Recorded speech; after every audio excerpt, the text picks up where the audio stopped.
नमस्कार। SBT news में आपका स्वागत है। पेश आज 13 अगस्त 2026 गुरुवार शाम 7:15 बजे राजस्थान की बड़ी खबरें।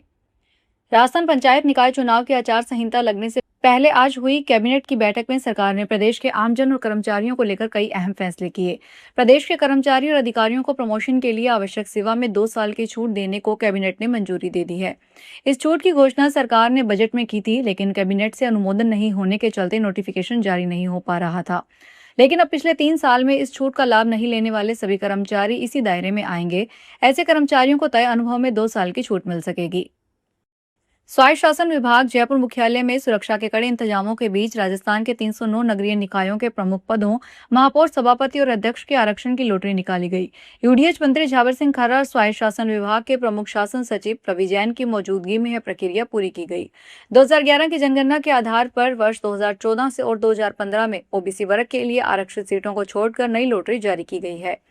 लॉटरी में जयपुर, जोधपुर, उदयपुर और बीकानेर नगर निगम को आरक्षित रखा गया है, यानी इन नगर निगमों में किसी भी वर्ग का मेयर हो सकता है। वहीं अलवर, अजमेर, भीलवाड़ा, भरतपुर और पाली नगर निगम में मेयर का पद महिला के लिए आरक्षित किया गया है। इसके अलावा कोटा नगर निगम ओबीसी महिला के लिए रिजर्व हो गई है। बता दें कि 309 में से एससी 50, जिनमें 16 महिला, एसटी 11, जिनमें 3 महिला, ओबीसी 60, जिनमें 21 महिला और अनारक्षित 188, जिनमें 62 महिला रहेगी। जयपुर के झोटवाड़ा में महाराणा प्रताप स्कूल में 12वीं क्लास के स्टूडेंट की बुधवार को संदिग्ध परिस्थिति में मौत हो गई। स्टूडेंट लंच टाइम में तबियत बिगड़ने पर बेहोश हो गया था। परिजनों ने स्कूल स्टाफ की लापरवाही के कारण छात्र की मौत होने का आरोप लगाया है। उन्होंने गुरुवार दोपहर कांटा चौराहा के पास स्थित स्कूल पहुंचकर हंगामा किया। झोटवाड़ा थाना के एएसआई नरेंद्र कुमार ने बताया, झोटवाड़ा के ब्रिजमंडल कॉलोनी निवासी प्रिंस सोनी की मौत हुई है। वह मम्मी, पापा और बड़ी बहन के साथ रहता है। जैसलमेर के ग्रामीण इलाकों में गुरुवार सुबह से रुक रुक कर बारिश जारी है। जैसलमेर के शहरी इलाकों में हुई बारिश के बाद पहाड़ियों से झरने बहने लगे। यहाँ चुंगी गणेश मंदिर बरसाती काक नदी में करीब आधा डूब गया। पोल्ट्री के डेयरी इलाके में पहाड़ियों से बहते झरनों के बीच स्कूल के बच्चों ने बारिश का आनंद लिया। एक्सपर्ट्स का कहना है कि इन बरसात से फसलों को भी फायदा होगा। राजस्थान के जल जीवन मिशन से जुड़े करीब 20,000 करोड़ रुपए के भ्रष्टाचार मामले में पूर्व जलदाय मंत्री महेश जोशी को राजस्थान हाईकोर्ट से कोई राहत नहीं मिली है। हाईकोर्ट ने पूर्व मंत्री महेश जोशी सहित मामले में नामजद कई अन्य मुख्य आरोपियों की जमानत याचिकाओं को खारिज कर दिया है। राजस्थान हाईकोर्ट की एकल पीठ ने मामले पर सुनवाई करते हुए फैसला सुनाया। इससे पहले जस्टिस चंद्र प्रकाश श्रीमाली की एकल पीठ ने 5 अगस्त को सभी पक्षों की दलीलें और बहस पूरी होने के बाद अपना फैसला सुरक्षित रख लिया था। पंजाब में भर्ती प्रक्रियाओं को लेकर भगवंत मान सरकार की मुश्किलें बढ़ती जा रही है। पेपर लीक और भर्ती में अनियमितताओं के आरोपों के बीच पंजाब और हरियाणा हाईकोर्ट ने 2 दिन के भीतर दूसरी भर्ती प्रक्रिया पर रोक लगा दी है।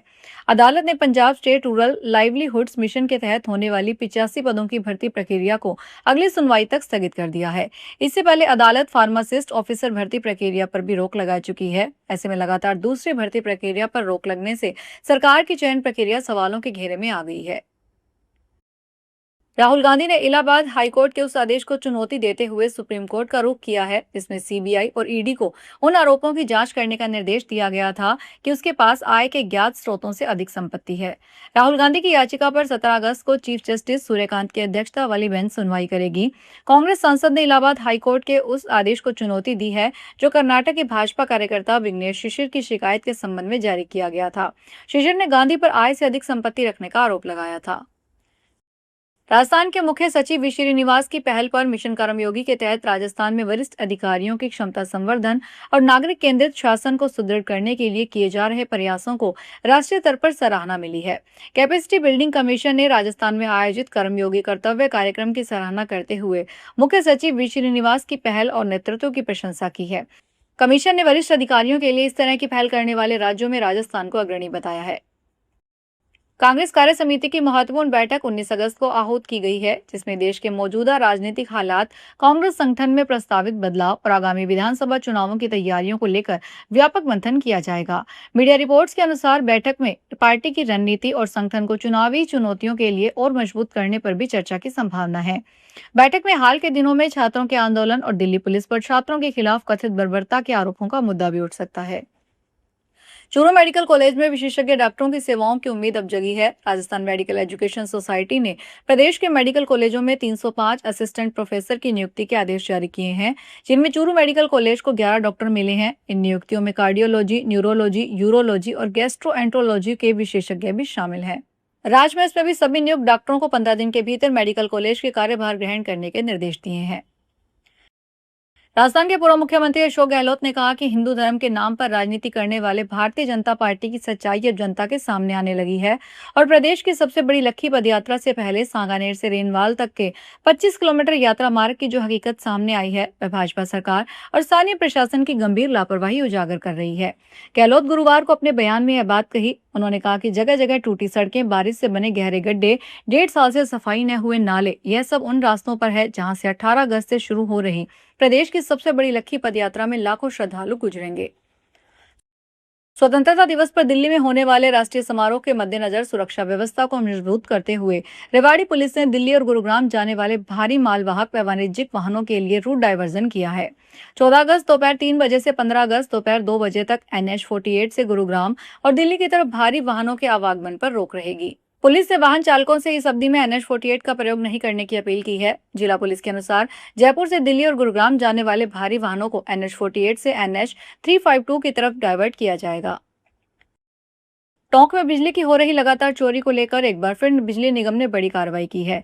बीते 24 घंटों में बिजली निगम ने जिले भर में कार्रवाई करते हुए 169 जगह बिजली चोरी पकड़ी। इस बड़ी कार्रवाई को देखकर बिजली चोरों में हड़कंप मच गया। कई बिजली चोरी करने वाले लोग तो बिजली निगम की कार्रवाई देखकर अपना मकान, दुकान आदि संस्थान बंद कर भाग गए। बिजली निगम की टीम ने उनके संस्थान में लगे बिजली के तार आदि जब्त किए हैं। राजस्थान में भरतपुर में पानी के अभाव में अपने अस्तित्व के संकट के दौर से गुजर रहे विश्व प्रसिद्ध केवलादेव राष्ट्रीय पक्षी उद्यान में अजान बांध से छोड़े गए पानी से एक बार फिर जीवन की रौनक लौटती नजर आ रही है। बांध से डाकन मोरी के जरिए केवलादेव में पानी पहुंचने के बाद उद्यान की झीलें पुनः लबालब होने से देश विदेश से आने वाले प्रवासी और स्थानीय पक्षियों का मधुर कलरव पूरे क्षेत्र में गुंजायमान हो रहा है। उद्यान सूत्रों से मिली जानकारी के अनुसार अजान बांध के अतिरिक्त जल के केवलादेव राष्ट्रीय उद्यान की झीलों तक पहुंचाया जा रहा है। राजस्थान में अलवर जिले के रामगढ़ पंचायत समिति क्षेत्र में खुटेटा कल्ला गांव में स्थित धोले वाले हनुमान जी मंदिर में बुधवार रात चोर दान पेटी को तोड़कर करीब 25,000 रुपए की नकदी, माइक, पंखा, एक मशीन सहित अन्य सामान चोरी करके ले गए। मंदिर के पुजारी जगदीश सिंह ने बताया कि रात में मंदिर का मुख्य द्वार बंद किया गया था, लेकिन सुबह मंदिर खोलने पर सामान बिखरा मिला और दान पेटी सहित कई सामान गायब थे। गुरुवार सुबह मंदिर पहुंचने पर चोरी का पता चला तो ग्रामीणों और श्रद्धालुओं में हड़कंप मच गया। फिलहाल इस बुलेटिन में इतना ही, फिर हाजिर होंगे बड़ी खबरों के साथ।